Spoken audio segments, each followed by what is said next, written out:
on breakfast ang ating friends from AMA. Alright, good morning! There you go! Computer geeks talaga. And cool na cool talaga sila. Perfect actually yung job opening natin for them. Pati, nagising na maaga yan para sa atin. We would like to thank Thank you, our guys. students from AMA. Thank you! Okay, sige, ito naman, talking about our jobs, kailangan talaga natin magbigay ng konting tips para sa ating... Bonding dapat agad. Diba? That's right. First lunch pa lang, manlibre. First lunch pa lang, manlibre ka agad. That's right, that's right. Kasi diba, yun nga, sa trabaho natin, gusto natin trabaho. Pero yun nga, these lunch breaks are the only time you have to talk about non-office stuff. You know, so kailangan nyo to dahil having good relations with your office mates outside the office can definitely help improve your relationships sa kanila sa loob ng office. So remember to do lunch. Let's do lunch.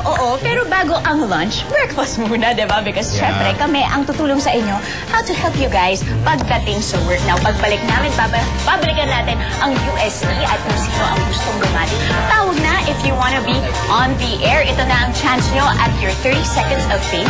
We'll be right back. Yeah.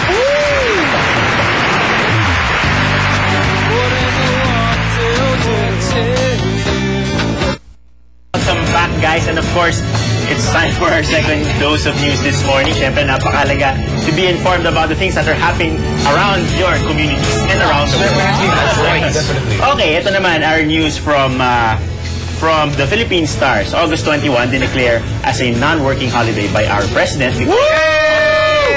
It's a special day dahil sa, of course, this is a day that we commemorate yung death anniversary ni former Senator Benigno Aquino Jr. So this is in line with the Republic Act 92561 declaring the date as Ninoy Aquino Day, and which was signed by President Arroyo last February 25, 2004. Boy, dapat lang. We have another holiday.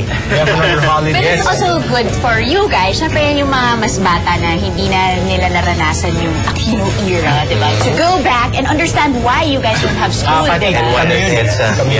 Kami mga kabataan. Ganon. So, actually, one of the things also that we are... Kailan ka ba pinanganak? 86 ako eh. Sakto, di ba? Sakto, nung time na yun, kakalabas ko lang eh. Wow, I know what's... Wow! Saying good morning to our kabarkada, Mr. Bam Aquino. I'll be seeing you this Monday. We're gonna have the SummerSlam experience. Alright, perfect. Of course, para sa mga lahat ng walang klase sa araw na yan, medyo siguro maganda na to pay homage to the day. Exactly. To really study about history and yung sacrifices. The reason why. And you know what, you'll find it actually very interesting. Hindi siya, it's not something na parang kailangan lang sa school, pag-aralan. If you make an effort, mas makakakonect kayo sa mga nakakatayo sa inyo.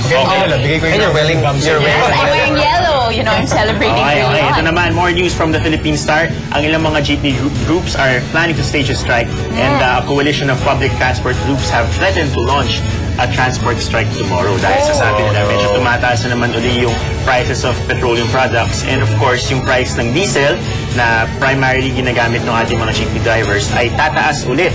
So magiging naging 37.7 pesos na siya per liter. My goodness, 10 more than its price when the last fare hike for PUJs was granted by the Land Transportation Franchising Office, a regulatory board, was granted them a year ago. So simula nung binigyan sila ng fare hike, tumaas na yung presyo ng diesel by another 10 pesos per liter. Wow, ang laki nun. Na-experience mo na ba ang isang naging sobrang mainit na ulo ng jeepney driver? Nakasakay ka sa jeepney, sobrang silang maingay. Because of these things.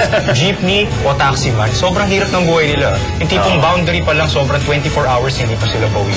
At yung kawawa dyan, yung mga pasahero.